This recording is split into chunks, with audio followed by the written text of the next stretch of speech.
Good morning mga kabars. For today's video ay may lalakarin sana tayong ay napadaan tayo din sa mag-ina at tumawag na sabi, hello guys, pwede bugang kaming videohan. Ay tinignan natin guys, ay yung mag-ina pala guys na mamawid din sa amin sa maliit na kubo ng ating videohan. Ay videohan ko daw siya para daw naman mapanood daw siya sa cellphone o sa YouTube, kaya ating binidyohan guys. At sabi niya ay yan daw po ang pamumuhay dito sa amin, yan daw ang kinabubuhay nila mag-ina. At kung hindi nyo po natatanong, ang isang piraso po niya pag namawid po ay pamamawid po ang tawag sa amin ng ganyan. Kaya kung hindi nyo po natatanong, ang isang piraso po ng ganyan pawid sa amin ay dos sa manggagawa. Pero pag ibininta naman po guys ay mga 12 pesos, 10 piso po ang isang piraso ng pawid na yan. Yan po sa aplaran po sa paggagawa ng ganyan. Kung hindi po kayo marunong yan, ay pwede po kayong matusok ng panahi. Yan, nakikita ninyo po. Sila po parang ano lang po sa kanila, easy na lang po sa kanila ang gumawa ng ganyan. Kasi yan po yan ay ikinamulatan na po nila na hanap buhay. Hirap din po ng ganyan kasi po isang piraso, 2 piso lang po ang bayad. Pero kailangan po lang magtiyaga kasi yan po lang ang kinabubuhay nila. Diyan lang po sila kumuha ng kanilang pagkain sa araw-araw.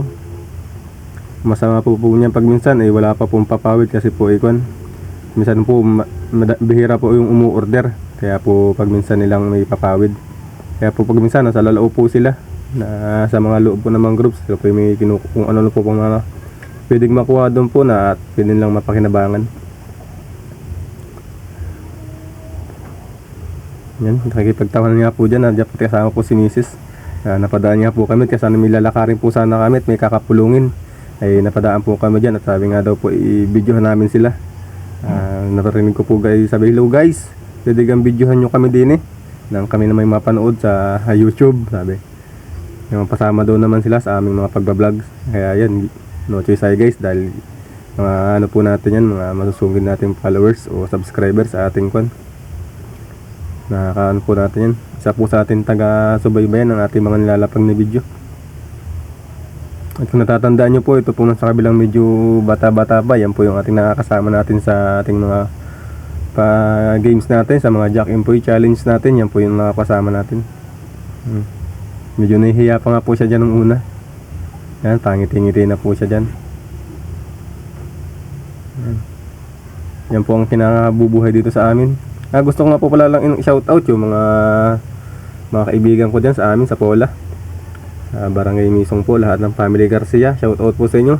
Lahat ng family Evangelista, Baksa, yan po, shoutout po sa inyo lahat. At shoutout sa lahat ng mga tropa ko dyan, ng classmate ko panahong high school pa kami. Shoutout po sa inyo lahat. Hindi ko na kayo kailangan isa-isahin pat, sobrang dami nyo naman po.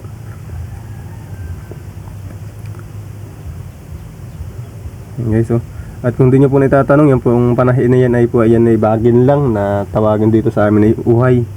Uhay po ang tawag nyo dito sa amin. Kaya guys, paki-comment naman po kung tagasan po kayo at ano din po ang tawag yun sa inyo ng ganyang ang tawag po sa amin yan ganyan, pamamawid. Kaya